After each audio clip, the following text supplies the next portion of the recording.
I'm using a voice transcription thing on my phone, since I don't really like typing, and I'm not the best with words. This was God. I don't even know, like 7 or 8 years ago now? Maybe 6, I'm not really sure. My life's been a bit chaotic since then, so my head's filled with all sorts of memories and whatnot anyway. This was New Year's Eve, back when I was still dating my ex-dude. We were on our way back from a party when everything went down. It must have been well after midnight, because I remember being extremely tired also. I'm sure you don't need me to tell you that driving on New Year's Eve isn't exactly the smartest decision. But we had no choice. The party had been at Duda's friend's place, but we were late additions to the guest list, so there weren't any sleeping arrangements left for us.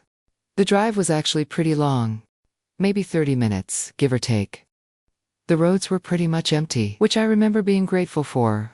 It had snowed earlier that day, so the streets were icy as hell, and honestly, the last thing I needed was to be dodging traffic. On top of everything else, Dodo was half asleep in the passenger seat. I had the heat cranked, and some random rock playlist going, just to keep myself from drifting off. You know how it is. We were maybe 10 minutes from her place when it happened, okay. So I don't even know how to describe what I saw. 1 second the road ahead was completely empty, and the next there was just a woman, literally, standing in the middle of the street.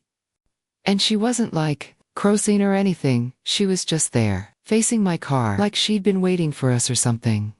I remember my brain just not being able to process it fast enough. I was already slamming on the brakes before I even realized what I was looking at, and then I realized she was holding a knife. It was down by her side, this massive kitchen knife.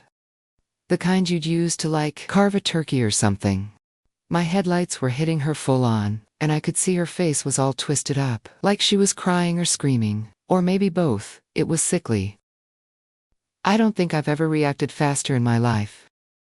I yanked the wheel to the right to avoid hitting her, but the second I did, she lunged at the car.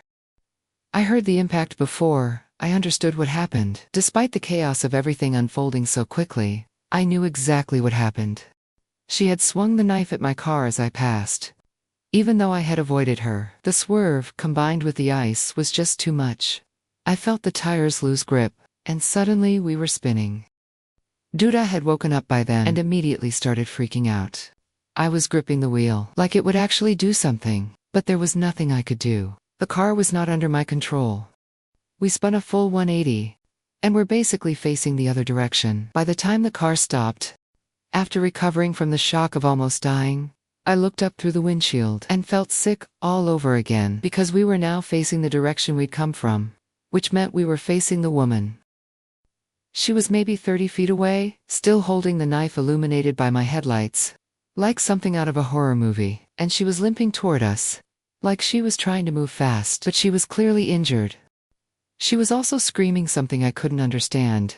Just this guttural, incoherent noise that sounded more like an animal than a person. It was, and probably still is, the most terrifying thing I've ever witnessed. With my own 2 eyes, I remember Dude yelling at me to do something. But I was just frozen.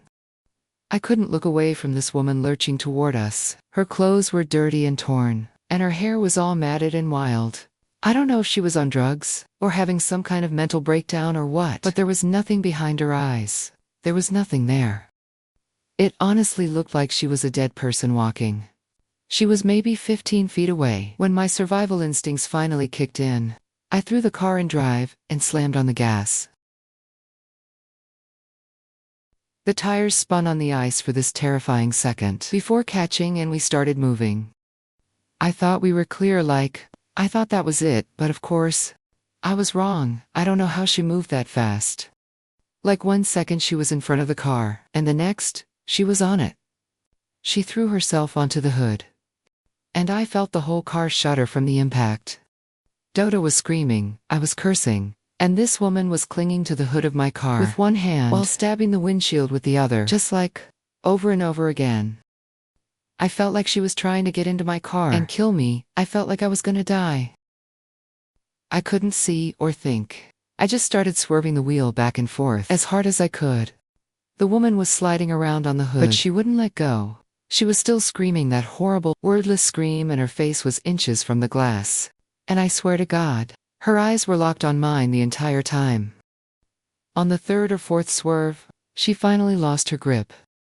I watched her roll off the side of the hood and hit the pavement really hard before sliding into the shoulder. The car fishtailed again, but I managed to keep it under control this time. I looked in the rearview mirror and saw her lying there. She wasn't moving. Part of me wanted to stop. I know that sounds insane, given what just happened, but I thought maybe I'd killed her. Like maybe she was just some mentally ill person who needed help and I just killed her. Dota grabbed my arm and told me not to stop. She was shaking and kept saying we needed to go, that it wasn't our problem, that we couldn't get involved. I said we should at least call the police, but she also shut that down immediately. She said the cops would blame us since we've been drinking and that there was no way they'd believe our story. She said we'd get arrested or something. Looking back, none of that made sense, but Dota had this way of making everything sound urgent, yet logical in the moment. She was always like that. Very persuasive and borderline manipulative. Honestly, I left that woman on the side of the road. Drove Dota home and didn't tell anyone. I still feel sick thinking about it. The damage to my car wasn't even that bad, just the cracked windshield, the knife marks on my driver's side window, and a few scratches on the hood. Surprisingly, there wasn't even any blood on the car. I got it fixed like a week later, but the guilt stuck with me for months. I kept checking the local news, waiting to see a story about a body found on that road, or a missing woman, or something, but nothing ever came up. I don't know if that made me feel better or worse, honestly. Part of me wonders if she got up after we left, and just walked off into the woods or something. Part of me doesn't want to know. The thing that really messed with me, though, was Duda. She acted like nothing happened. Like within a couple days, she was back to her normal self, making plans, going out with friends, whatever. I brought it up once, and she got annoyed with me, telling me I was being dramatic, and that we did what we had to do. I remember just staring at her and thinking like, how can you be so cold about this? A woman tried to kill us, and we might have killed her. And you're willing to just forget about the whole thing. We broke up a few months later for unrelated reasons. Well, mostly unrelated. But I'd be lying if I said that night didn't change how I saw her. Maybe I'm the crazy one, but an experience like that is not something you can easily forget, let alone move on from in 2 days. I might have ended someone's life that night. That deranged woman might have ended my life that night. That's not something you can just forget about.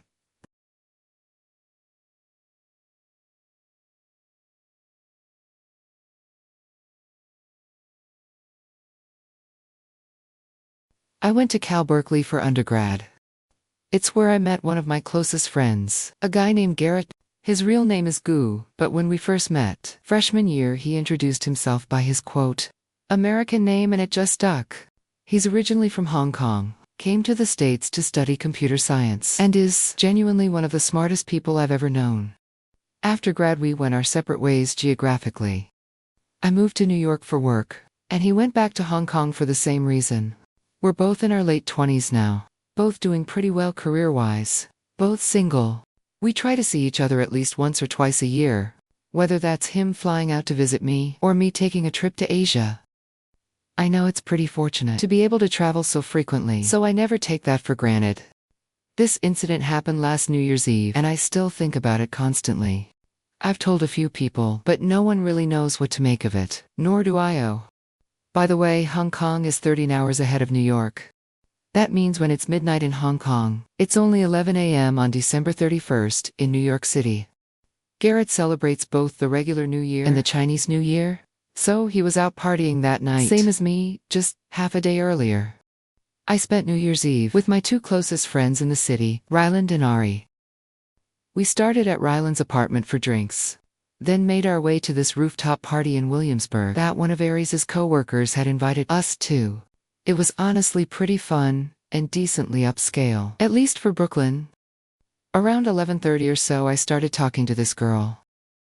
She was standing near the bar by herself, and I honestly just walked up and introduced myself. We hit it off immediately.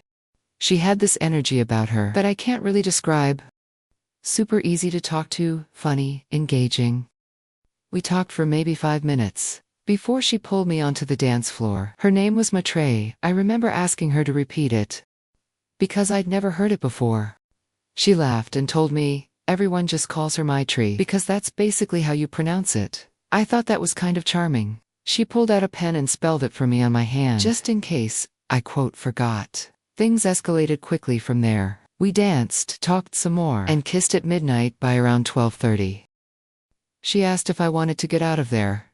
So we grabbed an Uber. Back to my place in the East Village. I'll skip the next few details, but I will say it was a great night. We stayed up talking for a while afterward, and I learned a decent amount about her. Here's everything I remember. She was originally from San Diego. She was an artist, more specifically a painter, and she mentioned she used to do graffiti and murals, before transitioning to more traditional stuff. Her middle name was Mia, which was also the name of one of her cats. The other cat was named Cosma. Her birthday was April 28th. Her best friend growing up was from some tiny town in Germany called Hill. Her dad was a patent lawyer. These are random details, I know, but they become important later. Trust me, at some point. She mentioned her clothes smelled like the bar, so I threw them in the wash for her. She borrowed one of my t-shirts to sleep in. We fell asleep not long after that. When I woke up the next morning, she was gone at first. I didn't think much of it. People leave after hookups. It happens. I figured she slipped out early, to avoid any awkwardness, which was fine. But then I started noticing things that didn't add up.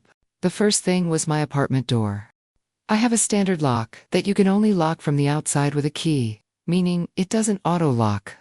When I got up to use the bathroom, I noticed the lock was still engaged, which meant either she had somehow locked it from the outside without a key or she'd never left at all. But both of those were impossible scenarios. I checked the rest of the apartment. My place isn't big. One bedroom, one bathroom, a living room, a small kitchen. There's no second exit. The windows also don't open more than a few inches.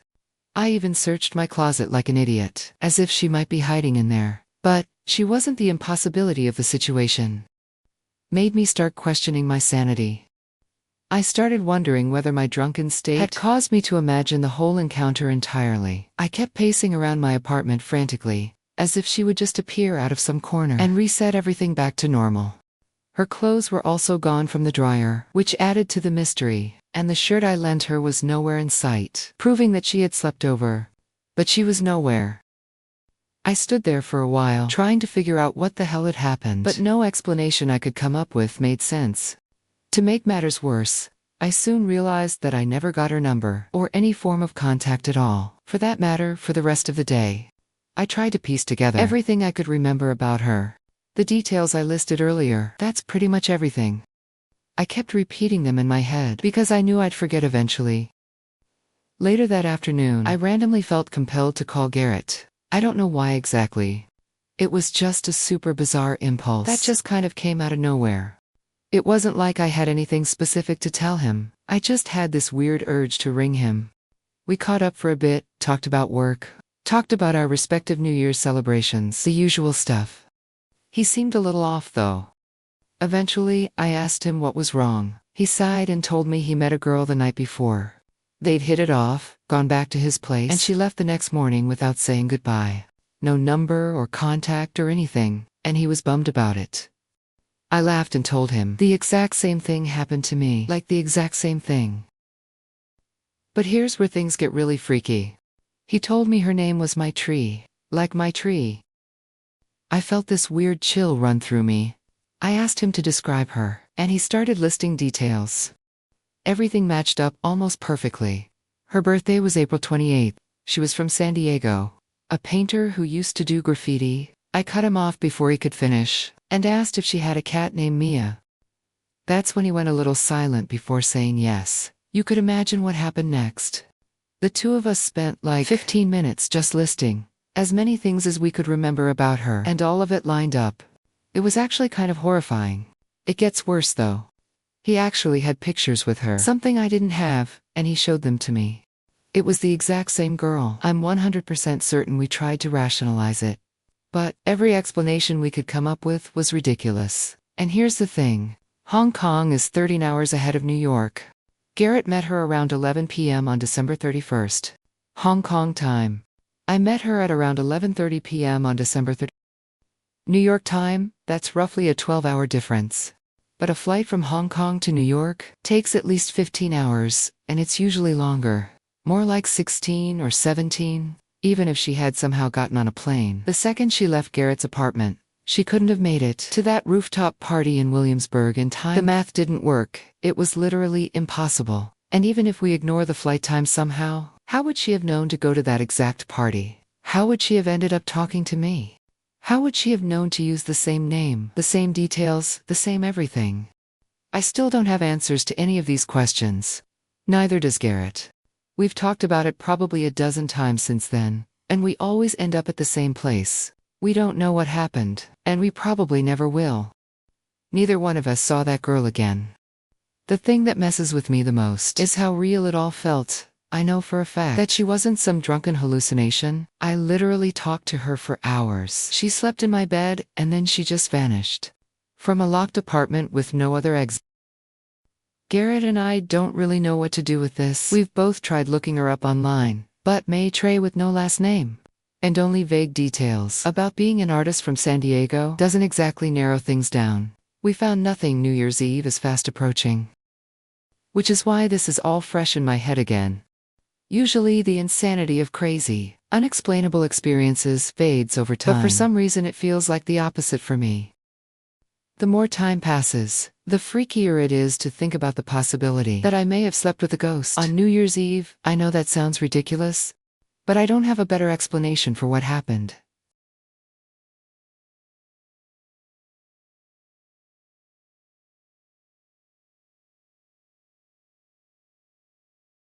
This story is one of my dad's. Before he had kids, my dad and my mom used to travel a lot. He had made some smart business moves in his mid-20s, so he had money to spend, and the free time to spend it. They were both big skiers, but the only good skiing that was accessible to New York City was in Vermont, so over the years, they actually purchased a few lodges up there. The first one was in Lou. They bought it from some guy named Mr. Black, who lived on West End Avenue in the city.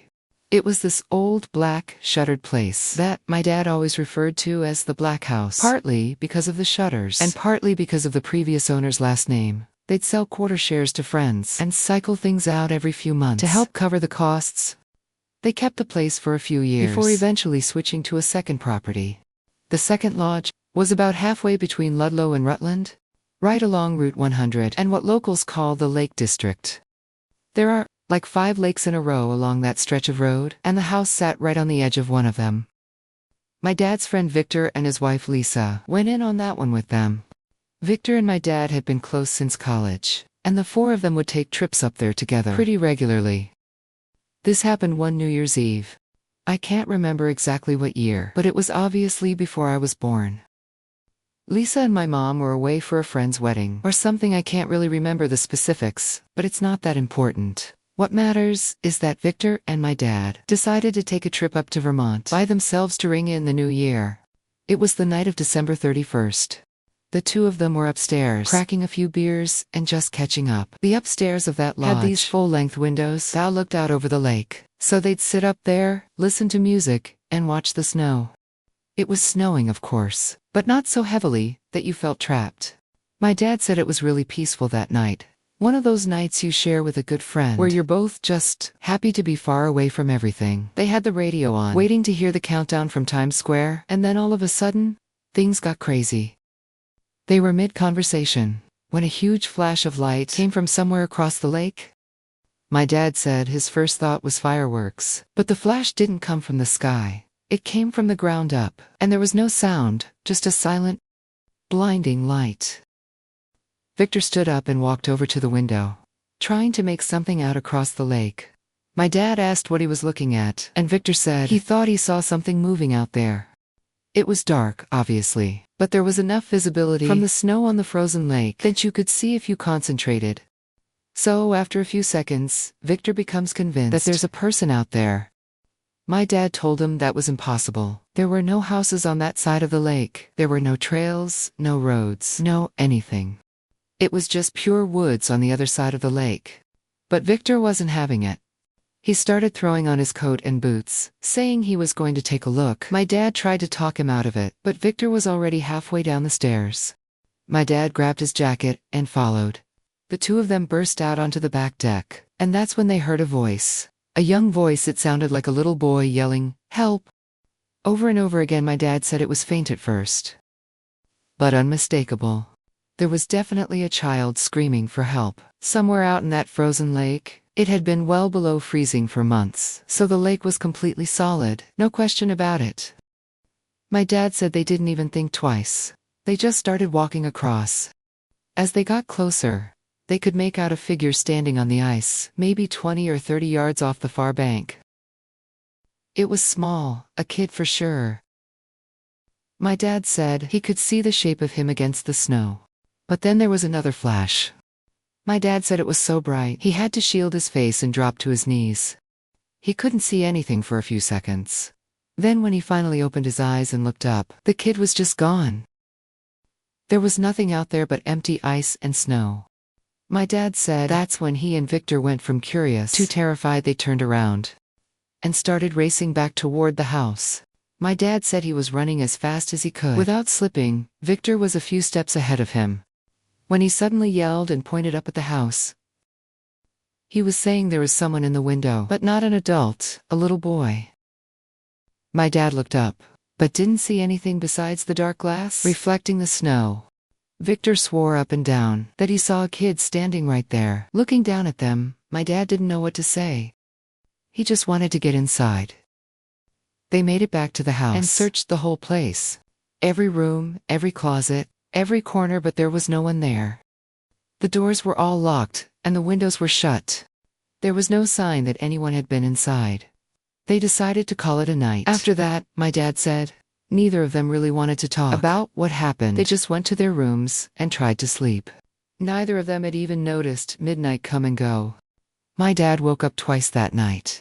Both times he swore he heard a child laughing. Somewhere in the house he lay there in the dark, listening, but it always stopped before he could figure out where it was coming from. The thing that freaked him out the most wasn't the kid on the lake or the figure in the snow. It was the light, that bright, blinding flash that came out of nowhere. He said he and Victor talked about it for years afterward, trying to come up with some kind of explanation. Lightning, a flare, fireworks from some distant town. But nothing made sense. There was simply no source. It just happened twice, and then it was over. They ended up cutting the trip short. My dad said they never talked about that night with my mom or Lisa, not until years afterward. At least, my dad still doesn't know what happened out there. He's told me this story maybe 3 or 4 times over the years, and every time he gets to the part about the light, he just kind of trails off. I asked him once if he thought it was something supernatural, and he just shrugged and said he didn't know what else it could have been.